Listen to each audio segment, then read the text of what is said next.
The morning light poured into the Marston Tower penthouse office, each golden ray striking the walls of glass and steel that framed Adrian Marston's empire. Atlanta sparkled beneath him, a city reshaped by his relentless ambition and sharp decisions.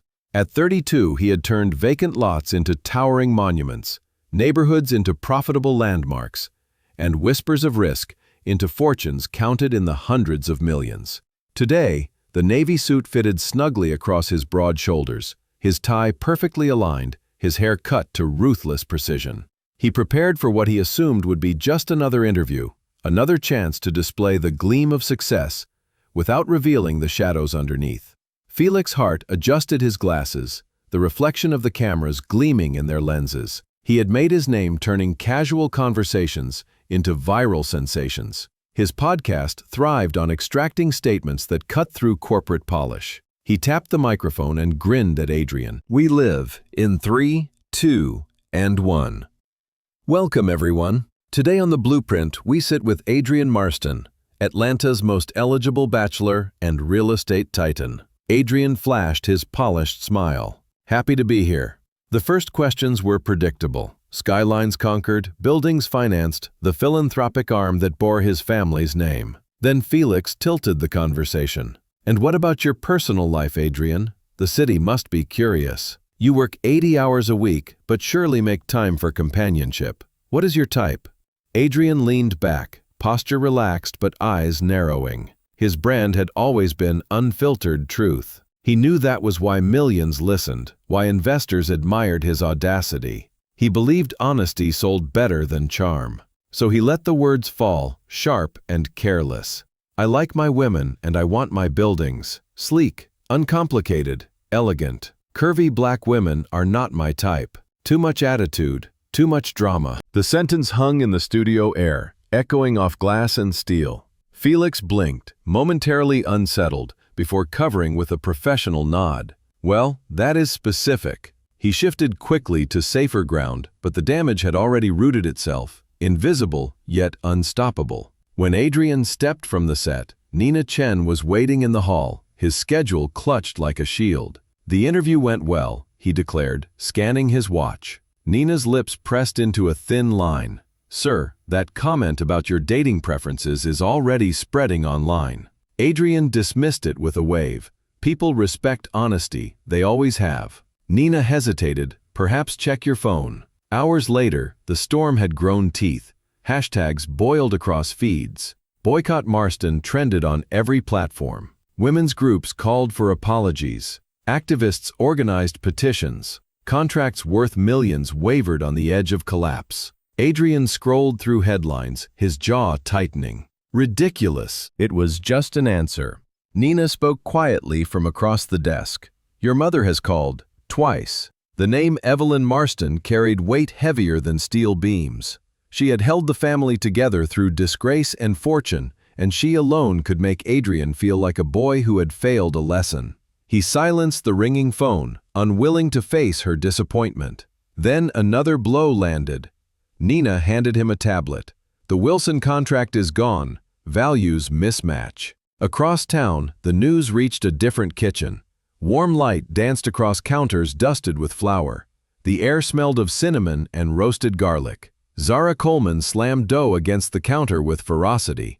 Did you hear what Adrian Marston said? She demanded of her best friend, Tasha Reed, who was chopping vegetables nearby. Of course I did. It is everywhere. He said women like us are too much drama. Zara's eyes flashed with heat. For years she had fought to love her reflection and embrace every curve and shade of her heritage. She had built Divine Table from a dream into a catering company courted by Atlanta's elite. And now this man, this empire of arrogance, thought his words could reduce her to a caricature. His loss, she spat. I would not date him if he begged me. Tasha grinned. Tell him, girl. But Zara's phone buzzed, and the smile drained. The big birthday event this weekend, she murmured. Double our usual rate. It is for Evelyn Marston. Tasha's knife froze mid-air as if Adrian's mother. Zara nodded grimly. The deposit is paid, staff is scheduled, and supplies are ordered. I cannot cancel. Business is business. Saturday arrived with chandeliers lit and violins tuning inside the Marston mansion. Zara directed her staff, her black dress simple yet radiant, her natural hair a halo of defiance and pride. The dessert table shone with her signature peach cobbler, the recipe that had launched her career. Evelyn entered with grace, offering warm praise that softened Zara's tension. But then a familiar voice echoed through the room. "Mother, happy birthday." Adrian stepped inside, carrying a polished gift box. He froze when his eyes landed on Zara. For a long moment, silence stretched between them, sharp and electric. Evelyn introduced them. "This is Zara Coleman, our caterer. Her food is divine." Adrian extended his hand, words automatic. "Pleasure to meet you." Zara's grip was firm, her tone professional. "Mr. Marston." Their eyes locked.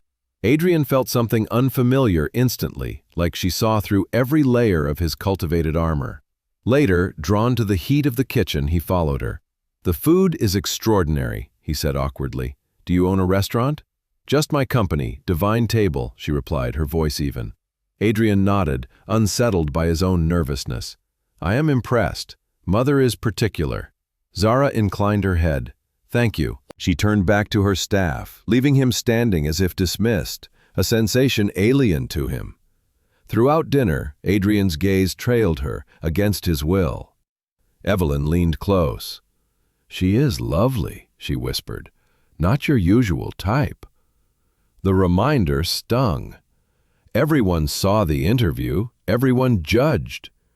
When his phone buzzed again, Nina's message cut deep. "Another contract canceled. Horizon Group, 5 million gone." Adrian excused himself to the terrace, lungs tight. For the first time, the empire felt fragile. From the doorway, Zara glanced at him, noticing the weight that bent his shoulders. Curiosity flickered before she banished it. "Dessert is served," she announced. He straightened, masking turmoil. "Thank you. I will be right in." As the night drew to a close, Adrian lingered in the kitchen. "Thank you, Miss Coleman. Mother has not stopped praising your cobbler." She offered a polite smile. "It was my grandmother's recipe." He asked for her card. Business, after all. She handed it to him with steady hands. Business is business. Their fingers brushed. The unfamiliar jolt returned. Later, alone in his penthouse, Adrian turned the card repeatedly. He opened her company's page, scrolling through images of food vibrant as art, and photos of Zara laughing with her team, radiant, unguarded. His own reflection in the glass felt hollow. Too much attitude, too much drama, he had declared. But what he had seen tonight was calm strength, dignity, beauty that refused to be ignored. For the first time, he wondered if everything he thought he wanted was a lie built from someone else's blueprint. The next morning came like a storm. Contracts continued to fall. Investors called with pointed questions. Diane from PR demanded an apology crafted, rehearsed, and polished. But Adrian resisted. "I do not do fake apologies," he snapped. She raised an eyebrow. "Is it fake if you are genuinely sorry?" Silence fell heavy in the boardroom. He had never questioned his type, his preferences, his choices. Now doubt seeped in like water through cracks in stone. That evening, Zara kneaded dough in her kitchen, fury still simmering. He was just another man with money and arrogance, yet she could not forget the look in his eyes when she had dismissed him. Not hunger, not conquest, but something that unsettled even her. She shook the thought away. Tomorrow brought new clients, new challenges. She had no time for Adrian Marston. But across the city, Adrian sat in his office, her business card beside his untouched glass of scotch. The city lights a blur beyond the glass. His empire quaked beneath the weight of his words, and he realized something terrifying in the stillness. The story was no longer his to control, and the woman he had insulted might just be the only one who could see the man he had never dared to be. The storm outside Adrian Marston's glass fortress had not abated. Each day brought fresh cancellations, new headlines, and another cascade of public outrage. His once immovable empire now felt like glass, with every contract a pane that could shatter under pressure. He stared at the numbers on the screen, but the figures blurred into meaningless lines. Even his most loyal board members had begun to question his judgment. For the first time, Adrian found himself cornered. His public relations director, Diane, leaned across the table with a tone sharp enough to cut steel. A public apology is non-negotiable. You insulted half the city. The Wilson Group is gone. Horizon is gone. And if you think more will not follow, you are blind. Adrian rubbed his temples, fatigue pressing against his skull. I do not do fake apologies. Diane's eyes narrowed. Is it fake if you actually mean it? That question lingered in the air, but he offered no reply. When the meeting ended, he sat alone with Nina Chen, his assistant, who had been silently watching the empire fray at the edges. There is another option, she said carefully, not words but action. Show people you are serious about change. Partner with someone who embodies what they think you lack. Adrian looked up sharply. You mean like Zara Coleman? Nina hesitated, then nodded. She impressed your mother and every guest at that party. You want redemption? Put your money where your mouth is. The thought gnawed at him. He had taken her business card and kept it close, though he had not admitted why. Perhaps Nina was right. Perhaps there was no other way. Hours later, he dialed the number, each ring tightening the knot in his chest. Divine Table, this is Zara. Her voice was steady, professional. Miss Coleman, this is Adrian Marston. Silence followed. Then, clipped and cold. What can I do for you, Mr. Marston? He cleared his throat. I want to discuss a business opportunity. My company hosts numerous events each year. I would like to contract Divine Table exclusively for the next 12 months. Another pause, longer this time. That is quite an offer. Why now? Adrian faltered, choosing his words because your work speaks for itself. Because I believe in supporting businesses like yours. Zara's tone sharpened. Or because you need damage control. The accusation landed square. He did not deny it, not entirely. Let me explain in person. Lunch tomorrow, Harvest Cafe on Peachtree. Against her better judgment, Zara agreed. When she told Tasha later that evening, her friend's jaw dropped. He is using you for PR. I know. Then why go? Because it is a huge contract. And because he is... Zara stopped, unwilling to admit the flicker of curiosity she felt. Tasha smirked knowingly. Fine, but remember who he is. The next day, the cafe smelled of fresh bread and roasted herbs. Zara arrived early, her wrap dress bold with color, her curls a crown of defiance. She chose a table by the window, sipping lemon water as she waited. Adrian arrived on the dot, dressed in dark jeans and a white shirt. Yet even stripped of his armor of suits, he radiated wealth and control. He extended his hand. Thank you for meeting me. She accepted, briefly, her gaze cool. Let us be clear, she began. This sudden interest in the Divine Table is about your crisis. He smiled wryly. You do not waste time.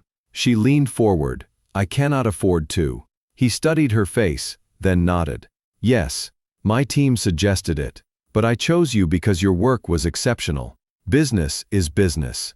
Zara's jaw tightened. So I am to be your token, proof that you value what you once dismissed. Adrian winced. That is not what I intended. She cut him off. Let me be clear. I do not date men who only see value after public shame.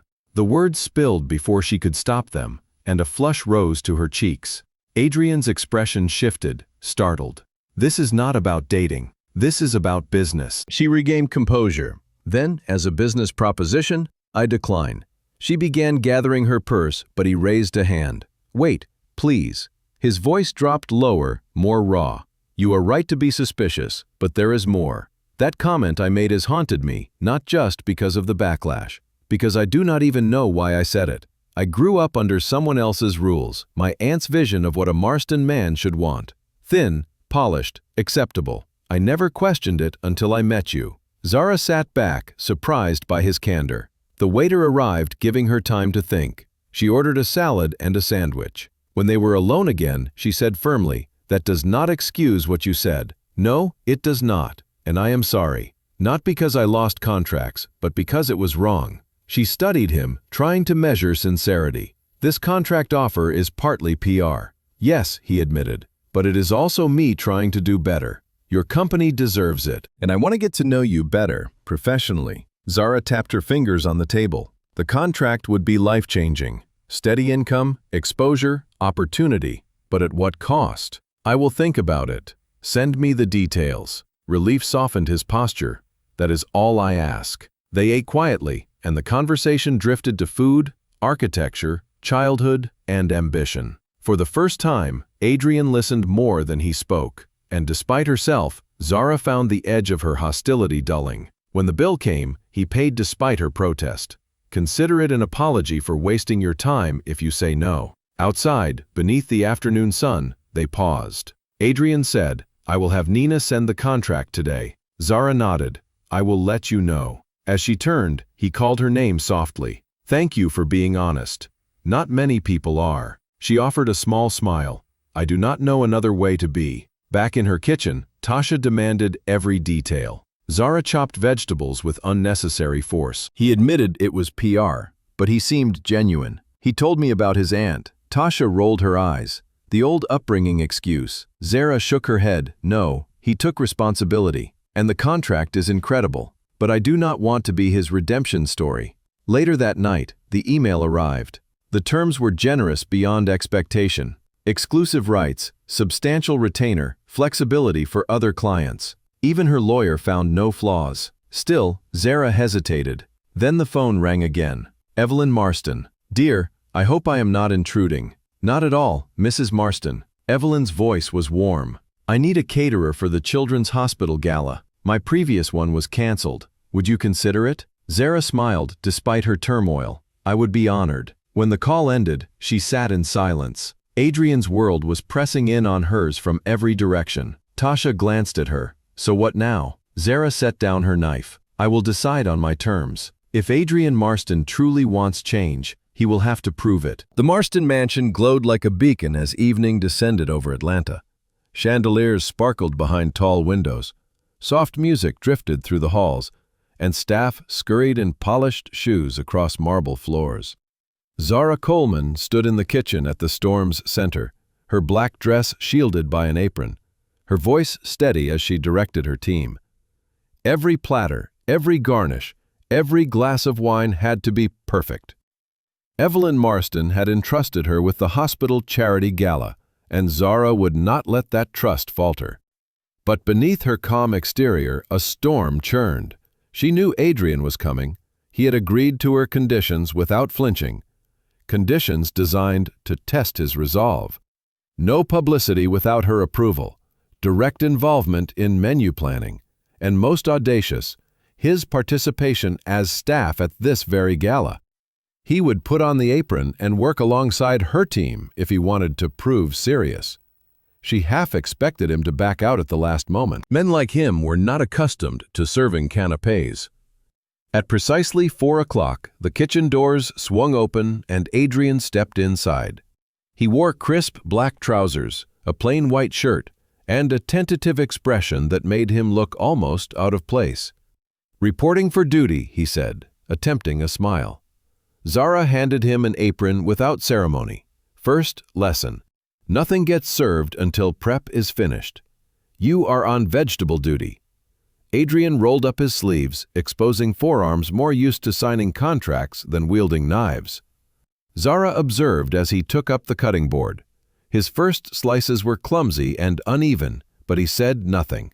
He simply adjusted his grip and tried again. Miles, one of her assistants, chuckled under his breath. Zara shot him a warning look. Adrian did not complain, did not boast, did not quit. Slowly, under Zara's sharp instructions, his cuts grew straighter. Hours slipped by in a haze of chopping, plating, and arranging. Adrian poured champagne with careful hands, balanced trays through crowded rooms, and even fetched supplies from the pantry without prompting. Zara glanced at him more than she wished, caught between irritation and reluctant admiration. He moved with focus, his usual arrogance stripped away. At one point, he leaned close as they arranged hors d'oeuvres. I have always been good with my hands, he said before realizing the unintended weight of the words. His ears flushed. I mean in business. Zara allowed herself a small smile. I know what you meant. For the first time, humor bridged the chasm between them. As the gala began, guests poured into the mansion, glittering in gowns and tuxedos. Adrian carried trays through the room, his tall frame attracting curious glances. Evelyn spotted him and nearly dropped her wine glass. "Darling, what on earth are you doing in an apron?" "Learning, Mother," Adrian replied with a half grin. "Zara is teaching me how the other half lives." Evelyn's eyes flicked to Zara, with something between surprise and approval. "Well then, Zara, you are a miracle worker." Throughout the evening, Adrian never abandoned his post. When one of Zara's staff left suddenly with a migraine, Adrian wordlessly filled the gap, clearing plates and scrubbing dishes. Sweat dampened his shirt, and his once immaculate appearance was reduced to the same exhaustion as the rest of the team. By midnight, when the last guest departed, Zara found him at the sink, sleeves rolled high, rinsing glasses with surprising diligence. "You did not have to stay," she said, joining him. "I wanted to," he answered simply. "It is humbling to see an event from this side." Zara handed him a towel. "You were actually helpful," he grinned, boyish for once. "High praise indeed." Silence stretched between them for a moment, broken only by the drip of water. Then Adrian spoke, his voice softer. "Do I pass your test? Will you accept the contract?" Zara studied him, weighing his words, his sweat-dampened hair, the sincerity in his eyes.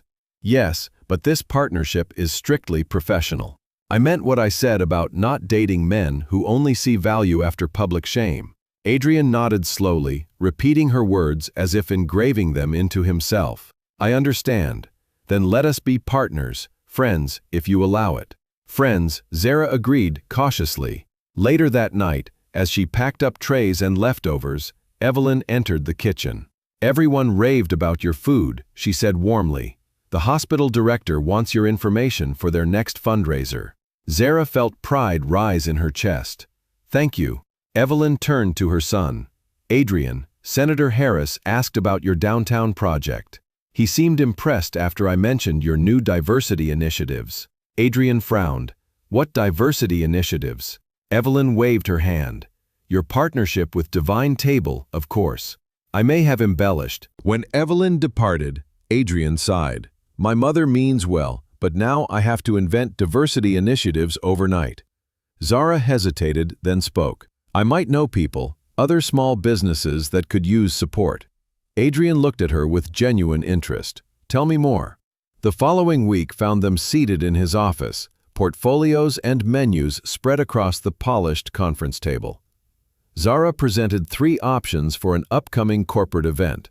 Her professionalism was a shield against the memory of the gala. Adrian leaned forward, fascinated.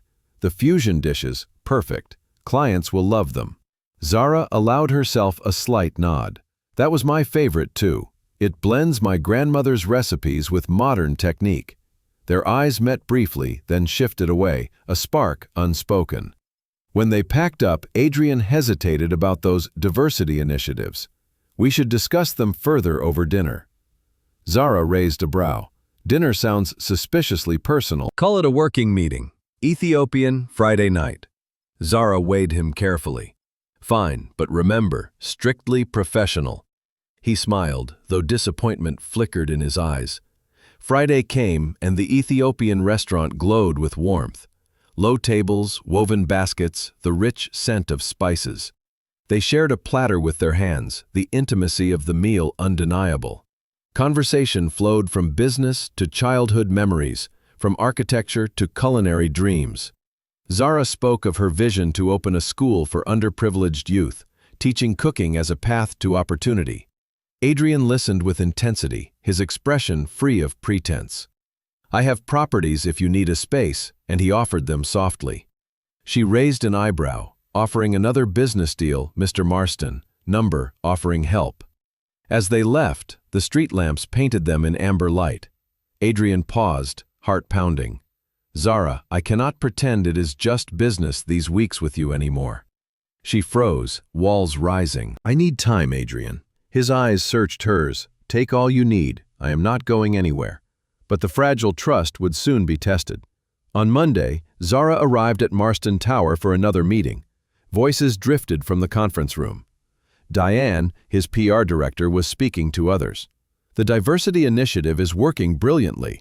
Investors are pleased, and this personal angle, Adrian and the catering woman, is perfect for our narrative. We can leak photos and spin them as redemption. Zara froze, her chest tightening. She stumbled backward, knocking over a stand. The noise betrayed her. Diane called out, "Is someone there?" Zara fled toward the elevator, heart racing. The doors opened to reveal Adrian himself, his face lighting before dimming at her expression. "Zara, what is wrong?" She turned away. "I heard your team, the personal angle. The millionaire was redeemed by the woman he once rejected." His color drained. "Zara, I did not know."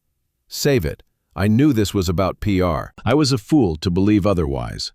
She shoved past, tears burning, leaving him stunned as the elevator doors closed. The fragile bridge between them shattered then, and Adrian felt the full weight of what he stood to lose. The elevator doors closed between them with a finality that echoed in Adrian Marston's chest. He stood in the lobby, staring at the polished steel, as though he could will it to reopen and bring Zara back. But she was gone, slipping from his reach like water through clenched fists. The echoes of Diane's voice still lingered in his mind.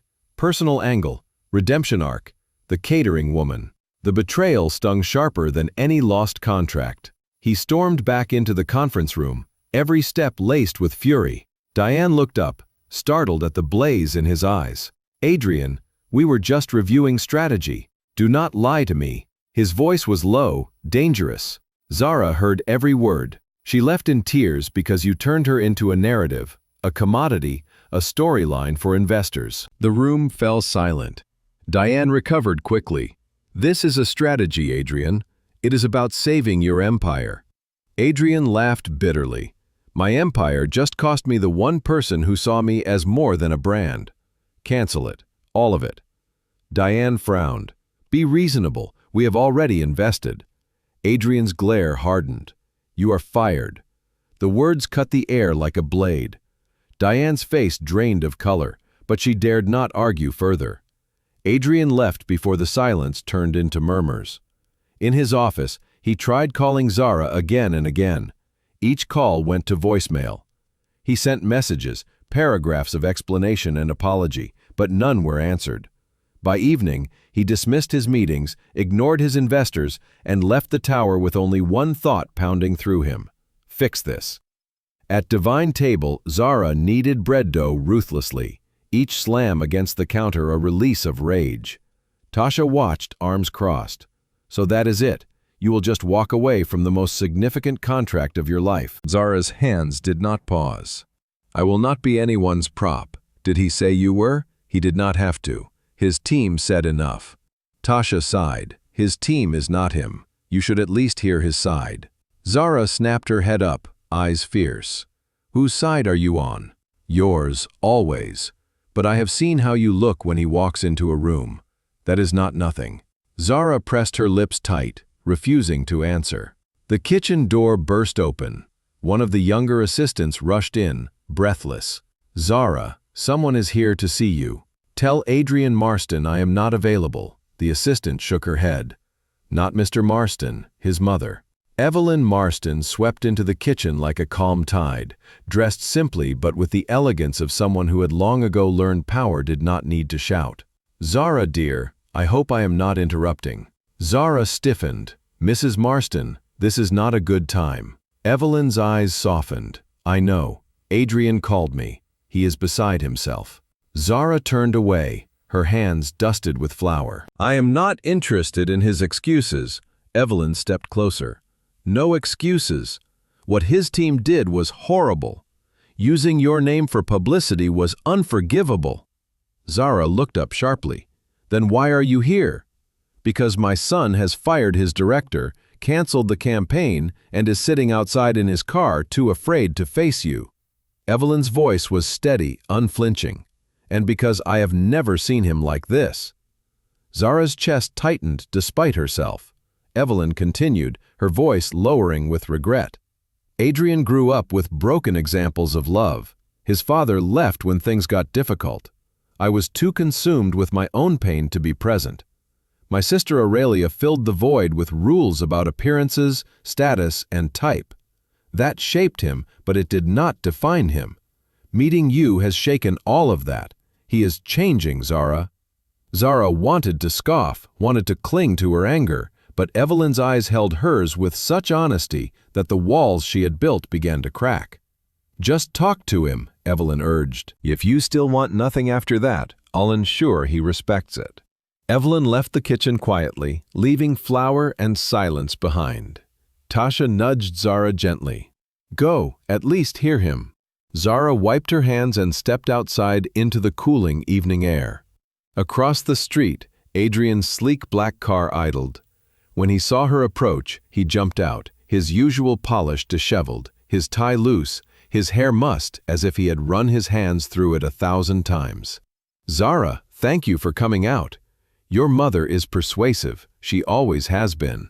Adrian took a breath, his voice trembling in a way Zara had never heard. I am so sorry. I had no idea they were planning to spin this. I would never use you like that. Zara crossed her arms, the memory of Diane's words burning still. What is happening between us, Adrian? From where I stand, I look like the curvy black woman who redeems you. Perfect story for the press. His face tightened, pain flashing in his eyes. Is that really what you think of me? I do not know what to think anymore. I wanted to believe you were different. I fired Diane, Adrian said quickly. Cancelled the whole campaign. I do not care about image anymore. I care about you. The rawness in his voice made her falter. I do not want to fix you, Adrian. I am not here to heal your past. He stepped closer, his eyes locked on hers. I know. I am not asking you to fix me. I am telling you that meeting you woke me up. I was lost, going through motions, chasing power without knowing why. You showed me something real. Her throat tightened. Tears she refused to shed gathering hot behind her eyes. Pretty words, Adrian. How do I know they are real? Because I have never said them to anyone. Because I am standing here begging for forgiveness on a street where anyone can see. Because for the first time in my life, I am terrified of losing someone. His hand lifted slowly, hesitantly brushing away a tear down her cheek. Zara turned her face away, struggling with the war inside her. I can't. I can trust this. Then let me earn it back, Adrian whispered. One day at a time. No contracts, no PR, just us, learning each other, for real. She searched his face, finding vulnerability where there had been only arrogance. One condition, she said, finally. We start over, separate from business. My company will cover your events, but Tasha will handle them. Not me. Adrian nodded without hesitation. Agreed. Though I will miss your cobbler at every dinner. Despite herself, a small smile tugged at her lips. I never said you would never taste it again. Adrian's eyes lit with cautious hope. Then does this mean I have another chance? Ants. Zara inhaled deeply. It means I will have dinner with you tonight. The relief on his face was almost boyish, genuine in a way that disarmed her. I will take it. 7 o'clock. 7, she agreed. And this time, you can pick me up. When evening came, Adrian arrived at her modest home with no entourage, no driver, carrying a small wrapped package. A peace offering, he said, handing it to her. Inside a leather-bound recipe book, blank pages waiting to be filled, embossed with the words Coleman Family Recipes. You said you kept your grandmother's notes on cards. I thought this might honor them. Her chest tightened at the thoughtfulness. Thank you, this is perfect. Their dinner at a quiet Italian restaurant was nothing like their previous meetings. No contracts, no negotiations, no audience. They spoke of childhood, old scars, favorite books, and secret fears. Adrian told her about his father's abandonment, his mother's struggle, and his aunt's rigid rules. Zara shared her battles in kitchens where no one believed a woman like her could rise. When he reached across the table and took her hand, it was not the gesture of a man claiming victory over someone desperate to hold on. I cannot undo what I said on that podcast, he whispered, but I can choose every word and every action from here. She squeezed his hand lightly. Then prove it. Later, as they walked beneath the city lights, Adrian did not press for more. He thanked her for the eve at her door, his voice almost reverent. Zara lingered a moment, then stepped inside, closing the door gently behind her. She leaned against it, heart pounding, the leather recipe book clutched to her chest. Something had shifted. The story was not over. Neither Diane nor the press wrote its next chapter. It would be tiresome if she dared to believe. The following days unfolded with a rhythm Zara had not anticipated. She had expected awkward distance after the fragile truce she and Adrian had forged, yet their partnership began to take shape with surprising ease. At Marston Tower, she carried portfolios of menus. At the same time, Adrian cleared his schedule to listen genuinely, as though her words mattered more than the architects and financiers who usually filled his boardrooms. For the next corporate gala, Zara spread sketches across the table. Here are 3 variations.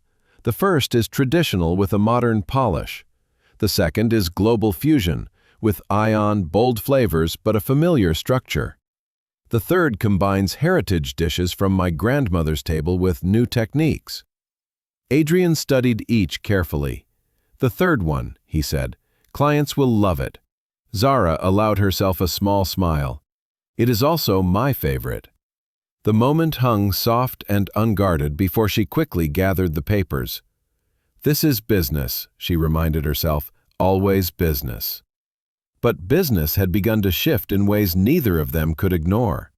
Adrian leaned back in his chair, his fingers steepled. "There is something else. My mother mentioned diversity initiatives. The board is expecting me to present details soon. We should discuss over dinner." Zara raised an eyebrow. "Dinner? That sounds personal." Adrian smiled faintly. "Call it a working me, Friday evening. There is an Ethiopian restaurant that I think you will like." She hesitated. "Professional only." He nodded, though a shadow of disappointment flickered in his eyes. Friday evening arrived with the aroma of spices and the hum of traditional music. The restaurant was family-run, filled with warmth that contrasted the sterile glass of corporate towers. They sat at a low table, sharing a platter with their hands. Zara explained the customs. Adrian carefully followed her lead, his laughter awkward but genuine. As they ate, the conversation meandered. Zara spoke of her dream to open a space where children from underserved neighborhoods could learn to cook and find pride and purpose through food. Adrian listened intently, his usual polished responses replaced by quiet thought. "That is incredible," he said finally. "If you ever need a space, I may have properties that suit it." Zara tilted her head. "Offering me another business deal?" "No," he said softly.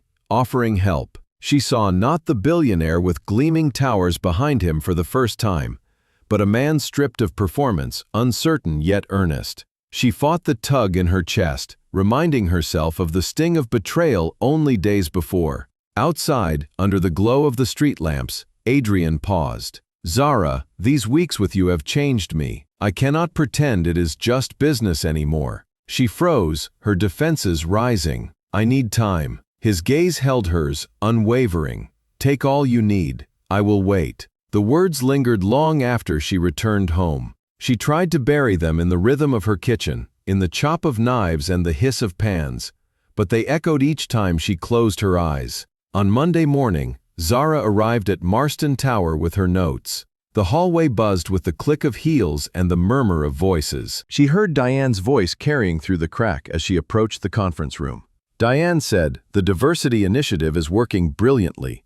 The Wilson contract is back in play. Investors are responding." Another voice said that the personnel were on the matter. Adrian and the catering woman. Diane chuckled. "Perfect narrative. Redemption through love. We will leak photographs when the time is right." The words struck like a blade. Zara's chest constricted, breath shallow. She stepped back, bumping into a plant stand, the crash echoing down the hall. Inside, voices stilled. "Hello? Is someone there?" Zara fled, her heart pounding, the corridor stretching endlessly toward the elevator. The doors opened to reveal Adrian. Relief crossed his face, then fell when he saw her expression. "Zara, what is wrong?" "Wrong?" She stepped past him into the elevator, eyes burning. "I heard your personal angle. The millionaire is redeemed by the woman he once rejected." his face drained of color. "Zara, I had no idea. Save it." She jabbed the button, her voice trembling. "I knew from the start this was about PR. I was a fool to believe anything else." The doors closed on his stricken face, and Zara let the tears fall, the betrayal cutting deeper than she had allowed herself to imagine. Adrian stood frozen, the weight of her words pressing like stone on his chest. Then fury surged. He stormed into the conference room. "What exactly have you been planning?" he demanded, his voice a quiet threat. Diane straightened. "We were just discussing strategy. Do not insult me. Zara just left here in tears because you turned her into a marketing ploy." Diane lifted her chin. "It is just a strategy. You need this." Adrian's laugh was bitter, empty. "I need nothing if it costs me her. Cancel all of it, effective immediately."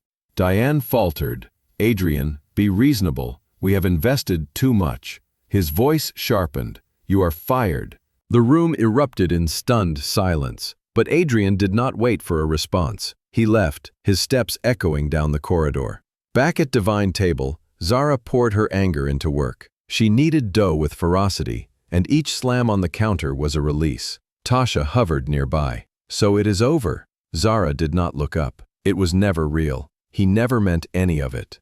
Tasha's voice softened. "Did he say that?" "He did not have to. His team said enough. His team is not him." Zara slammed the dough harder. "Enough." But the echo of Evelyn's kind words, the memory of Adrian sweating in an apron at the gala, the recipe book gift, all refused to disappear. She wanted to hate him, needed to, yet doubt gnawed at her resolve. In the silence of Marston Tower, Adrian sat in his office, the skyline a blur beyond the glass. His phone lay heavy in his hand, unanswered calls and messages glaring back at him. For years, he had built his world on Kant, shaping narratives and bending outcomes. But here, with Zara, he had no control. He could only stand in the wreckage of broken trust and wonder if anything could be rebuilt. The story between them had shifted again, fractured yet unfinished. And though both of them turned back to their work, to the safety of routine, the weight of choices made in boardrooms and kitchens pressed down with every breath. Neither could ignore it. Neither could let it go. The days following Zara's departure were unbearable for Adrian. His penthouse, once a symbol of triumph, felt cavernous and empty. He wandered from room to room, restless, unable to focus on contracts or projects. His phone remained lifeless in his hand, each unanswered message a weight heavier than steel. For years he had chased the confidence that money could solve every problem and weakness. But now he faced something he could not buy, command, or charm into existence. Trust. And it was shattered. Nina Chen, ever efficient, stepped into his office with quiet hesitation. "Adrian, the board is demanding answers. They want to know why Diane was dismissed and what the plan is for public image." He lifted bloodshot eyes from his desk. "Cancel the me, all of them." Nina blinked. "That is not wise." He leaned forward, voice low. "I do not care. I lost the only thing that mattered. The rest can burn." Nina hesitated, then nodded, understanding that this was not the moment to argue. Meanwhile, across town, Zara buried herself in work. Her kitchen pulsed with the sound of clattering pans, sizzling oils, and the steady rhythm of knives. She poured her rage into recipes, her hurt into flavors, but nothing eased the sting. Whenever she thought she had carved him out of her heart, a memory intruded. The warmth in his eyes when he had chopped vegetables at her side, the nervous gift of the recipe book, the boyish grin when he had agreed to dinner. She slammed a pot down harder than necessary, startling one of her assistants. "Sorry," she muttered, though her voice was taut. Tasha entered carrying receipts. "You need to talk to him." Zara froze. "Number." He lied. He did not. Tasha corrected gently. His team lied, and he fired them for it. Zara turned sharply. "He let it happen. That is enough." But even as the words left her lips, doubt gnawed at the edges of her certainty. The following evening, Evelyn arrived again at Divine Table. She moved with quiet authority, her blue commanding but straightforward. "Zara, dear, I know you wish to be left alone, but I must speak." Zara set down her knife, wary. "Mrs. Marston, I respect you, but this is not your battle." Evelyn's gaze softened. Perhaps not, but I know my son. I have never seen him like this. He sits in his car outside your building, afraid you will never look at him again. Zara clenched her jaw. Then he should stay there. Evelyn stepped closer, her tone low. Adrian has made many of them. I made mistakes too, letting my sister shape him with rules about image and type. But when I see him with you, I know a man unshackled from that cage. Do not let Diane's schemes blind you to who he is becoming. When Evelyn left, Zara stood motionless in the kitchen. Her staff bustled around her, but the world narrowed to the war inside her chest. Finally, Tasha touched her shoulder. Go, at least hear him. Zara hesitated, then removed her apron. Outside, Adrian's sleek car idled beneath the streetlights. He stepped out when he saw her, his appearance disheveled, hair tousled, tie loosened. He looked less like the billionaire she had met and more like a man-bear. Zara, his voice cracked. Thank you for coming. Your mother insisted. She always does, he replied with a humorless smile. They stood in the cool air, silence stretching heavy. Then Adrian stepped closer. I am sorry, not the hollow kind, not because of contracts or investors. I am sorry because I hurt you, because I made you doubt yourself, doubt me, doubt what might have been. Zara crossed her arms, holding herself together. And yet you let them spin me into your story. The redemption arc. The catering woman. Adrian shook his head fiercely. I never approved it. I never knew. And when I found out, I ended it. All of it. She searched his face, looking for cracks, for lies. What is happening between us, Aryan? Do you even know? He took a breath. I know that when I am with you, I am more myself than ever. I know that your honesty strips me down to something real. I know that losing you feels like losing breath itself. Her eyes burned with tears she refused to let fall. Pretty speeches. How do I know they are real? He stepped forward, lowering his head. Because I had never begged anyone. Because I am standing in the street, not caring who sees me, pleading for a chance. Because for the first time in my life, I am terrified. His hand lifted slowly, gently brushing away a tear that slipped down her cheek. Zara trembled. I cannot fix you, Adrian. I am not here to heal your childhood or your mistakes. He nodded. I do not ask you to. I only ask to walk beside you while I fix myself. One day at a time. No contracts. No press. Just us. She exhaled slowly, searching his eyes. One condition. Anything. We start over. No business. Tasha will handle every Marston event. If there is an us, it will not be tied to your empire. Adrian nodded instantly. Done, though I will miss your cobbler. A reluctant smile tugged her lips. I never said you would never taste it again. His expression lit with caution. May I take you to dinner tonight? Right, she hesitated, then nodded. Yes, tonight. That evening he arrived not in a suit, but in simple clothes. He carried a small wrapped package, a peace offering. Inside a leather-bound book embossed with Coleman family recipes. Blank pages, waiting to hold her grandmother's legacy. She traced the letters with trembling fingers. Thank you, this is perfect. Dinner was quiet, intimate, stripped of business. They spoke of childhood scars and dread, books and music, fears and fragile hopes. Adrian told her of his father's abandonment, of his mother's depression, of the iron cage his aunt had built around his heart.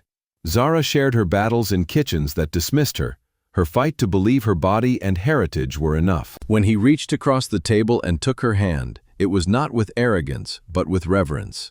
I cannot undo what I said on that podcast, he whispered, but I can prove no longer that many more. Later, as they walked beneath the city lights, he did not press for more. At her door, he paused. Thank you for giving me tonight. She lingered, then stepped inside, leaning against the door with her heart racing. The leather recipe book lay in her hands, a fragile symbol of something new. Adrian returned to his penthouse. The city spread beneath him, but for the first time, it felt less like an empire and more like a prison. Yet hope glimmered faintly, because Zara Coleman had not walked away somewhere across the city. She had given him a chance. And for Adrian Marston, that chance was everything. The fragile truce between Adrian and Zaberli began to mend when the world decided otherwise. They had something that felt almost ordinary for a brief stretch of days. Sunday afternoon, He arrived at the kitchen to learn how to dice onions without injuring himself, laughing at his clumsy hands while she shook her head in exasperation.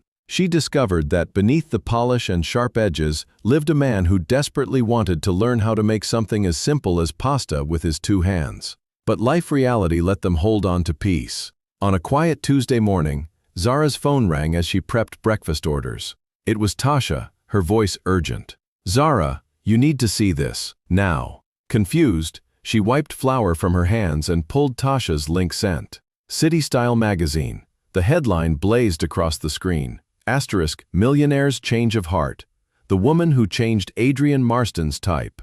Below it, photographs filled the page. Adrian and Zara are walking hand in hand beneath the glow of Atlanta street lamps. Adlene deigning close over a restaurant table, his smile softer than any corporate portrait. And the most intimate of all, their embrace outside the hospital the night Evelyn had been admitted. The article spun a narrative that sickened her. Adrian Marston, once criticized for dismissing curvy black women as too dramatic, has found redemption in the arms of exactly the woman he once scorned. Sources close to Marston confirm he is a changed man, crediting his transformation to caterer Zara Coleman, the curvy entrepreneur behind Divine Table. Her stomach clenched as she scrolled. Every detail of their relationship twisted into a fairy tale of redemption. Her name used as a headline, her identity stripped to a trope. The phone buzzed again. Claire is asking for comments. Strandflood doting her social media with accusations of being a gold digger, a pandrop, a lucky nobody riding on Marston's name.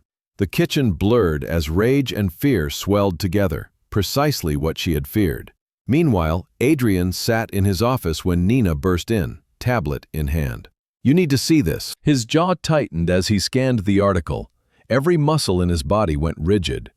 Tyler Bennett, the same reporter who had coaxed those careless words from him on the podcast months earlier. The betrayal burned. Zara's name was trending, paired with his. Commentators speculated on her motives. Some applauded her as the woman who had tamed Atlanta's coldest bachelor. Others tore her down with venom, claiming she was using him, mocking her body, her background, her business. Adrian pushed away from the desk, fury vibrating through him. "Call the magazine, demand a retraction." Nina shook her head grimly. "It is already everywhere. Half a dozen outlets have picked up the articles. The story has momentum." His phone buzzed again, a message from Evelyn, still recovering but sharp as ever. "Saw the article. Handle this with care. Remember what really matters." Adrian slammed his palm against the desk. Enough. He drove across the city to Zara's kitchen, his chest heavy with dread. He found her standing stiffly by the counter, tablet clutched in her hands. The moment their eyes met, she spoke before he could. "Did you know?" His voice was fierce. "Number. I swear to you I had nothing to do with this. It is Bennett, probably fed by someone in the old PR team." Her eyes searched his face, wounded and weary. "I want to believe you, but do you understand what this is doing to me? My phone will not stop. Reporters, strangers. Some of them are kind, but most of them are cruel. My name is not mine anymore. I am just the woman who changed Adrian Marston." He stepped closer, desperate. "We can fix this, together. I will go on record and tear their story apart. I clarify that this is not about redemption. It is about us." Her lips trembled. "Adrian, we barely even know what us is. And now the whole world is watching, twisting it." He reached for her hands, gripping them tightly. "Then let us show them. Not with spin, not with PR, with truth. Come with me tomorrow. We will confront Bennett on live television. We will tell our story ourselves." Zara hesitated, fear and anger warring with the fragile thread of trust they had begun to rebuild. "Are you sure? Once we step onto that stage, there is no going back." His voice steadied, eyes unwavering. "I am sure. For too long I let other people control the narrative of my life. My aunt, my board, the press. It ends now." The following morning, the studio lights of Atlanta morning glared down as cameras whirred to life. The host smiled brightly, introducing Tyler Bennett and his headline-making article. Then, to Bennett's visible shock, Adrian and Zara stepped onto the set, hand in hand. The host scrambled to adjust, sensing drama that would fuel ratings. Adrian's voice cut through the staged cheer with calm precision. "I wanted to address your article directly, because while parts of it are genuinely authentic, the narrative you created is not yours to tell." Bennett stammered. "My sources confirmed. Your sources included a fired PR director who tried to exploit my personal life," Adrian snapped. "Let me be clear. I said something careless months ago. I hurt people with it. But meeting Zara did not redeem me. She is not my redemption story. She is a woman with her own accomplishments and legacy and does not exist to fix me." The host turned to Zara. "Ms. Coleman, how do you feel about being portrayed as the woman who changed Adrian?" Zara lifted her chin, her voice steady though her heart pounded. "I am not here to change anyone. Adrian's journey is his own. What we have is not about types or categories. It is about two people choosing to see each other for who they are. That is all." Silence filled the studio, a silence heavier than applause. For once, no spin, no angle, no redemption arc, just truth. As they left the set, the sunlight outside felt different, sharper, like a new beginning cutting through the storm. Adrian squeezed her hand gently. "You were brilliant." Zara exhaled, a faint smile breaking through. "Maybe, but this is not over. The world will still talk." He nodded. "Let them. We know who we are." And for the first time since his careless words had set the fire ablaze, Adrian felt they could walk through it together. The morning after the broadcast was eerily quiet. Zara avoided her for hours on her phone, afraid of what new storms might be swirling in the world beyond her walls. When she finally gathered the courage to check, she braced herself for venom. And yes, there were cruel comments, voices laced with envy and judgment. But there was also something else. Messages from young women thanking her for speaking with clarity. Notes from entrepreneurs who admired her strength. A few new clients said they had never heard of Divine Table before, but wanted to taste the food of the woman who stood her ground. She sat in her small kitchen, scrolling with disbelief and relief. Maybe telling the truth had not ruined her. Adrian, meanwhile, sat across town in his mother's living room. Evelyn, now out of the hospital but still recovering, sipped tea with regal calm. "You did well," she said softly. Adrian leaned forward, his elbows on his knees. "It is not over. The investors are uneasy. The board is restless." Evelyn's eyes were sharp. "Let them be restless. For once you put something real before their games. I am proud of you." Adrian closed his eyes, letting her words settle like balm over old wounds. It was rare to hear such affirmation from her, and rarer still to believe it. Later that week, Zara arrived at the Marston mansion to drop off menus for the next charity event. She expected Evelyn, but it was Adrian who answered the door. He looked tired, his shirt sleeves rolled up, and his eyes carried hope and caution. "You came," he said quietly. "Only for business," she reminded him, holding up the folder. He accepted it, but did not move aside. "Zara, will you stay for a moment?" Meant. She should have said no, but something in his face kept her rooted. He led her into the garden, where the twilight tainted the sky in streaks of rose and violet. "I know the world will keep talking," he began, "but I do not care what they say, as long as you know the truth." She looked away, folding her arms. "And what is the truth, Adrian? That you regret what you said, or that you regret being caught?" His jaw tightened. "Both. I regret saying it because it was wrong, and I regret that it hurt people, especially you. But being caught forced me to face who I had become. A man living by someone else's rules, afraid to want what he actually wanted." Zara's heart pounded. "You talk like change is easy, like words erase wounds." He shook his head. Change is hard. I am only at the beginning of it, but I want you beside me, not as my redemption, not as proof, but as yourself." She held his gaze, searching for arrogance, for manipulation. Instead, she saw vulnerability. It terrified her more than his confidence ever had. The sound of Evelyn's laughter drifted through the garden doors. She appeared, a shawl draped across her shoulders. "I see you two found each other." Zara straightened, embarrassed. "Mrs. Marston, I was just leaving." Evelyn waved her hand. "Stay." "Adrian, show her the old bakery." The old bakery. Adrian hesitated, then nodded. "Come with me." Minutes later, they stood before a brick building on Oran Avenue. Its windows were dusty, its sign faded, but the bones of beauty remained. Adrian's voice carried a nervous edge. "I bought it. I want to give it to you for your school." Zara blinked. "What?" He stepped closer. "You spoke of teaching kids to cook, of passing on your grandmother's recipes. This place could be that. I want you to have it." Her breath caught, torn between awe and fury. "Do you hear yourself? You cannot just hand me a building like an apology bouquet. This is my dream, not your PR move." He flinched. "It is not PR, it is a belief. I believe in you." The silence between them crackled. For Zara, the bakery was a vision she had nursed in secret, a future she had never dared to believe possible. And now it stood before her, offered by the man who had wounded her most. She turned away, her voice low. "I need to think." Adrian nodded, pain shadowing his eyes. "Take all the time you need." That night, back in her apartment, Zara stared at the recipe book he had given her, its blank pages waiting to be filled. She imagined classrooms of children, stirring pots, chopping onions, learning the language of food. Could she accept his gift without being consumed by his world? Could she trust him enough to let this dream take root? For Adrian, the night stretched endlessly. He sat in the empty bakery, dust settling around him, imagining it alive with laughter and cooking. He thought of Zara's face when she had seen it, the battle between desire and distrust. He would wait.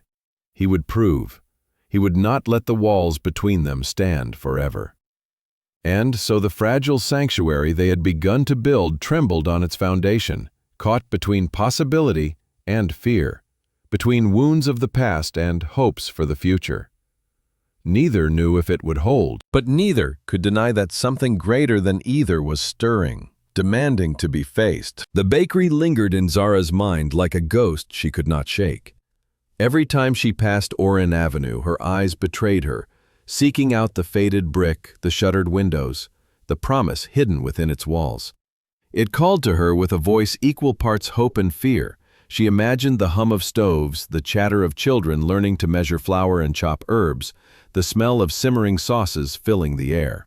And each time the vision took shape, she crushed it, reminding herself it had not come from her own hands but from Adrian's. She doubled her focus at Divine Table, pouring energy into catering orders as if the work could drown out the war inside her. Clients filled the calendar: corporate luncheons, charity banquets, intimate dinners for the city's elite. Her team grew stronger, her reputation steadier. Yet in every quiet moment, the thought of the bakery returned. Tasha noticed. She always noticed. One evening, as they scrubbed down counters after a long day, she leaned against the sink and studied Zara. "You want it." Zara stiffened. "I do not know what you are talking about." Tasha smirked knowingly. "The bakery. You want it." Zara dropped her cloth with more force than necessary. "It is complicated. It is dangerous to want something when it comes from him." Tasha's voice softened. "Dangerous, yes, but are you punishing yourself because it is his gift, or because you are afraid of what accepting it means?" Zara said nothing, but her silence answered everything. Across town, Adrian sat in the empty bakery again, the keys cold in his palm. Dust floated in shafts of late afternoon light. He imagined Zara standing there, her hands on her hips, commanding the space like she commanded her kitchen. He had bought buildings and towers without a second thought, but this one building weighed heavier than them all. It was not a project, it was a plea. Nina entered quietly, setting down a folder. "Contracts need your attention." Adrian did not look up. "Handle them." She hesitated. "The board is pressing for clarity on your personal image. They want assurance." Adrian turned at last, his expression sharp. "My image will take care of itself." Nina studied him, then asked carefully, "Is she worth all this?" The question hung in the dusty air. Adrian closed his eyes, memories of Zara's fierce gaze flooding him. "Yes," he whispered. "She is worth everything." The following weekend brought Evelyn's charity gala, which was smaller than the hospital event but equally refined. Zara agreed to cater, though she instructed Tasha to lead interactions. She wanted distance, professionalism. But fate rarely respected such wishes. Halfway through the evening, Adrian appeared in the kitchen wearing the same crisp shirt and rolled sleeves that had become his uniform for these events. Zara froze, knife in hand. "What are you doing here?" He smiled faintly. "Reporting for duty." She scowled. "I did not ask for your help." He picked up a tray. "Then think of me as another pair of hands." For hours, he worked quietly, taking orders from her staff, carrying plates, refilling glasses. He never once demanded her attention, but she felt his presence at every turn. When the last guest departed, she found him wiping down counters, sweat dampening his brow. "You did not have to stay," she said reluctantly. He met her eyes. "I wanted to." Silence lingered, heavy with things unsaid. At last he spoke. "See the bakery with me, just once. If you hate it, I will let it go."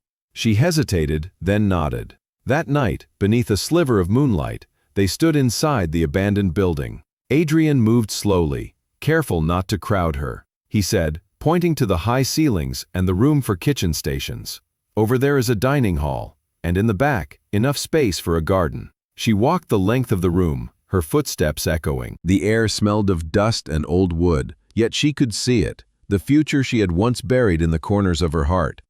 Turning to him, her voice trembled. "Why are you doing this? Why give this to me?" He stepped closer, his eyes steady. "Because you deserve it. Because the city deserves it. And because I believe in you, more than I have ever felt in anything." Her breath caught, her chest tight with longing and fear. "Do you understand what you are asking me to risk? My independence, my name, my heart." His voice was quiet, raw. "I am not asking you to risk anything. I am asking you to take what is already yours." For a long moment, they stood facing each other in the empty hall, the weight of the past pressing against the pull of the future. Zara wanted to run, to retreat to the safety of certainty, but another part of her, a deeper part, whispered of courage. The tides of doubt surged within her, relentless and wild. Yet beneath them stirred the fragile seed of belief, fragile but alive, daring her to let it grow. The bakery had become a line in the sand. Every night, Zara replayed the tour in her mind, Adrian's voice echoing in space, the images of what it could become stirring inside her like restless ghosts. By day, she buried herself in catering orders. By night, she wrestled with the truth she refused to say aloud. She wanted it more than she feared it. Tasha saw it plainly. One afternoon, as trays of roasted vegetables cooled on the counters, she leaned against the doorframe. "You are punishing yourself," she said simply. Zara scowled. "I am protecting myself." From what? From him. From being swallowed by his world. From losing everything I built. Tasha's gaze softened. "You built Divine Table from nothing. You could enter that bakery tomorrow and turn it into an empire without Adrian Marston's name attached. You are afraid because he handed you the keys, not because you cannot use them." Zara turned away, her throat tight. I do not want to be another line in his redemption story. Across town, Adrian faced his own war. The boardroom felt like a battlefield, investors pressing for reassurance that his personal life would not ruin their profits. He stood at the head of the polished table, their sharp eyes dissecting him. "Mr. Marston," one said, "this relationship of yours." Adrian cut him off. "My relationship is not your business. What matters is that Devo Properties is stronger than ever. If any of you cannot stomach that, there is the door." Gasps rippled around the table. It was the first time in years he had defied them so openly. But Adrian's voice carried the weight of conviction, born from something more profound than profit. When the meeting ended, Nina caught up to him in the hall. "You just risked millions." He answered without hesitation. "For once, I risked it for something worth more." That evening, he found himself outside Zara's apartment, hands clenched, heart hammering. When she opened the door, surprise flickered across her face. "What are you doing here?" He held up a folder. "These are the papers. The bakery, signed over. It is yours." Her breath caught. "What? No strings, no contracts, no publicity, just yours." She stared at him, the weight of the offer crashing against her defenses. "Why?" "Because you deserve to build it without me hanging over you. Because I want you to have the choice." And whether or not you ever let me back into your life, I want this dream to live." Silence stretched between them. Finally, she whispered, "You are impossible." He managed a faint smile. "So are you." Zara avoided the folder for days, fearing what opening it would mean. But late one night, she sat at her kitchen table, the city humming beyond her window, and flipped through the documents. Her name glared back at her. Owner. Legal rights. Complete autonomy. It was real. He had given it up. The next morning, she drove to Oran Avenue. She unlocked the doors with trembling hands and stepped into the dusty expanse. Light spilled through broken windows, illuminating possibilities hidden in shadows. She strolled, touching walls, tracing outlines in her mind. Stations here, a long table there. Children's laughter echoes through the space. Her grandmother's recipes live in new hands. Tasha joined her, standing silently at her side. "Well, boss, what do you think?" Zara inhaled deeply, tears pricking her eyes. "It is time. Renovations will begin next week." Contractors filled the building, scaffolding rising, the scent of fresh wood and plaster replacing dust. Zara was everywhere at once, sketching plans, negotiating supplies, coaching her staff to balance divine table while she pursued this new dream. For the first time, she allowed herself to believe. Adrian stayed away at first, keeping his distance, though every fiber of him longed to be there. He sent no press, no entourage, only quiet support when she allowed it. Flowers for the first day of construction. A note slipped into her office drawer. "I believe in you. Always." But the world refused to remain silent. City Style returned with another article, plastering photos of the renovation across its pages.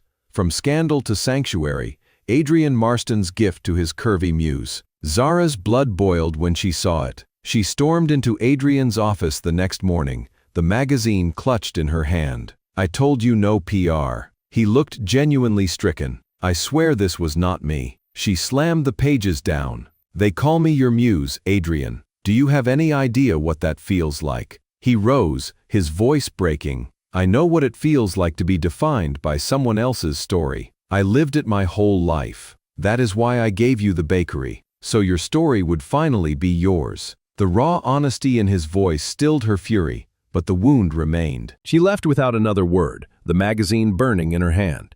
That night, as she stood alone in the bakery, with the unfinished walls around her, she wondered if the dream was worth the storm. Could she build something pure in a world determined to twist it? Could she trust him, trust herself, enough to see it through? The fires of doubt raged, but so did something more substantial, the fire of resolve. She looked at the bare floorboards, the promise they carried, and whispered into the emptiness, "This is mine." No headline, no redemption arc, mine. And for the first time since the storm had begun, Zara felt the weight of choices and the strength to carry them. The bakery hummed with the chaos of transformation. Hammers struck rhythm against beams, sawdust drifted in shafts of sunlight, and workers' voices rose and fell as plans became walls and dreams began to take shape. Zara moved among them with authority, clipboard in hand, her voice steady though her chest churned with pride and dread. This was her vision, her academy, her sanctuary, taking form. And yet, the shadow of City Style's latest article still clung to her like smoke. She had torn the magazine in half, thrown it in the trash, and told herself it meant nothing. But the words refused to vanish. Marston's gift to his muse.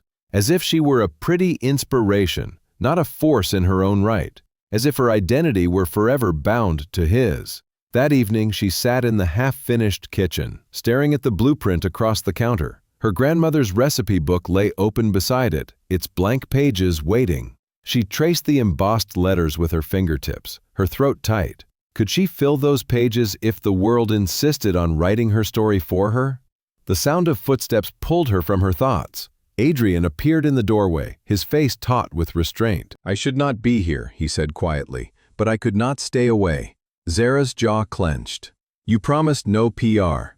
He raised his hands. "I kept that promise. I had nothing to do with the article." She searched his face, looking for cracks, for performance. Instead, she found weariness. "Then why does it always feel like your shadow stretches over everything I do?" He stepped into the room slowly, his voice low because I had lived my whole life in that shadow too. My aunt's expectations, the board's demands, my father's absence. I became what they wanted because I was afraid of disappearing. But you, he stopped, his eyes locking on hers. You are the first person who has ever seen me outside of all that. Her chest tightened, anger colliding with longing. Do you hear yourself? You talk like I am salvation. I am not. I am Ju Aim, a woman who built her business with her hands. I will not let you, or anyone else, turn me into a symbol. Adrian nodded slowly. I know. That is why I signed the bakery over. That is why I am here, not to claim it, not to claim you, but to prove I can stand beside you without making it about me. The air between them trembled. Zara wanted to believe him and surrender to the warmth in his eyes, but the wounds of betrayal still stung. Her voice softened despite herself. Then prove it, Adrian. Not with buildings, not with money, with actions, every day. He stepped closer, close enough for her to feel his breath. Then let me try. For weeks, they danced in fragile balance. Adrian showed up at the bakery not as a benefactor, but as a worker, hauling supplies, sweeping floors, painting trim. He stayed out of photographs, redirected questions from investors, and refused interviews. Slowly, Zara began to see not the billionaire, but the man willing to kneel on dusty floors and scrub until his hands blistered. And yet, the world would not rest. One evening, as Zara locked up the bakery, Tasha rushed in, holding her phone. You need to see this. Zara frowned, taking the screen. Another headline. This time, an old interview clip resurfaced. Adrian's careless words replayed with venom. Curvy black women just are not my type. The timing was brutal. The bakery's opening was weeks away, and the backlash reignited with fury. Hashtags trended again. Critics accused Zara of selling out, of betraying women by standing beside the man who had insulted them. Her hands shook as she handed the phone back. I knew this would happen. Tasha's eyes were fierce. And what are you going to do about it? That night, Zara called a meeting in the bakery's unfinished dining hall. Her team gathered, faces tense. Adrian arrived, worry etched into his features, but he stayed silent as she stood before them. This building is not his, Zara began. It is not City Styles. It is not the internet's. It is ours. Every recipe, every lesson, every child who walks through these doors will know this place was built from sweat and stubbornness, not scandal. Her voice rose, steady with conviction. They can replay his words 1,000 times, but my grandmother's recipes will still live here. The children will still learn here, and I will not let anyone steal that from us. Applause erupted, raw and cathartic.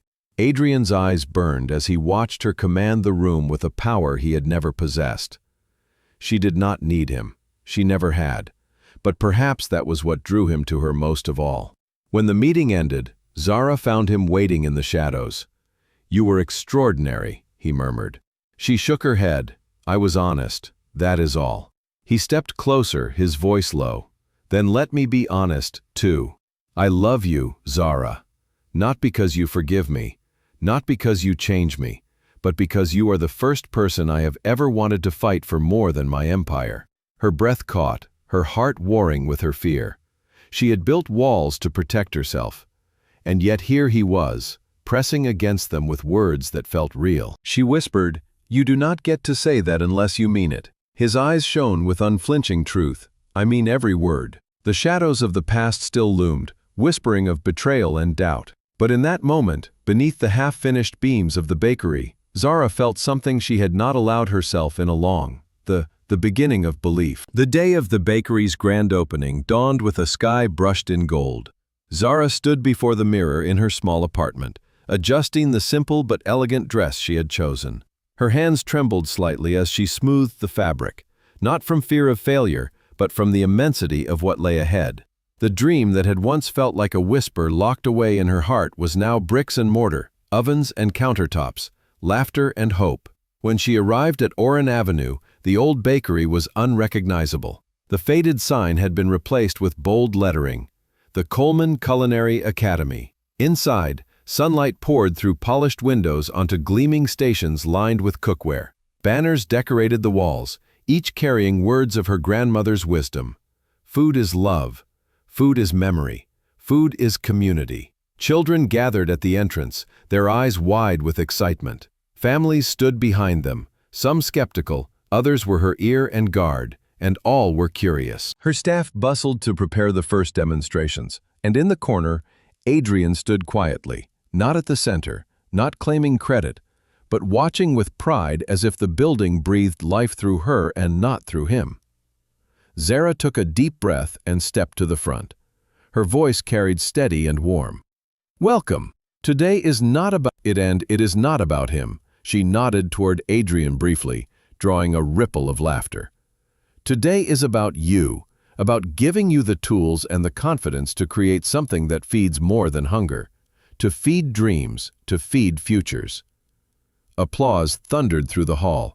Tears pricked her eyes, but she held her composure, guiding the group of students to their station. The room filled with the sound of chopping, sizzling, laughter, and learning. For the first time in weeks, she felt free, but shadows of the past lingered still. Reporters lined the sidewalk, cameras flashing as they tried to spin this day into another headline. Yet Zara ignored them. Inside, the children's joy drowned out the noise of gossip. Each smile was a victory, and each question about Requas took a step toward rewriting her narrative. At midday, Evelyn arrived, elegant as always but softer now, her eyes gleaming with pride. She embraced Zara.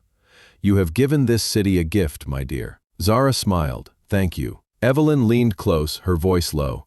"And you have given my son something I could ought, a reason to be more than his empire." Later, as the opening drew down, Zara found Adrian waiting for her in the garden behind the academy.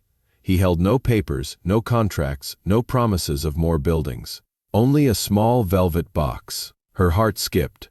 Adrian. He opened it slowly, revealing a gleam in the afternoon light. His voice shook, not with fear but with the weight of truth. "Zara Coleman, you turned my world upside down. You challenged, humbled me, and showed me what it means to live genuinely. I do not want to spend another day building towers without you beside me.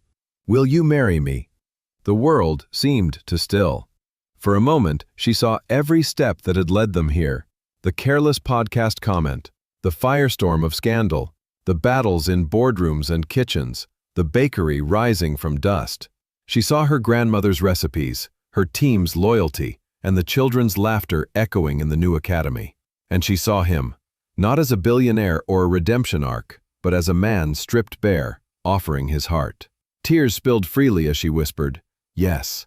Applause erupted from behind them, where Tasha, Evelyn, and the staff had gathered, pretending to live but clearly waiting. Zara laughed through her tears, and Adrian pulled her into his arms, the weight of the past finally lifting. Months later, their wedding filled the city with joy. Zara walked down the aisle in a gown that celebrated every curve, her head high, her heart steady. Adrian stood waiting, his eyes never leaving hers. When they exchanged wealth or scandal or redemption did not define them. It was a choice. Two people chose each other, despite their pasts, but because they had survived them. At the reception, catered entirely by the first class of students from the Coleman Culinary Academy, laughter and music filled the air. Evelyn dabbed at her eyes. Tasha gave a toast that had everyone laughing and crying in equal measure.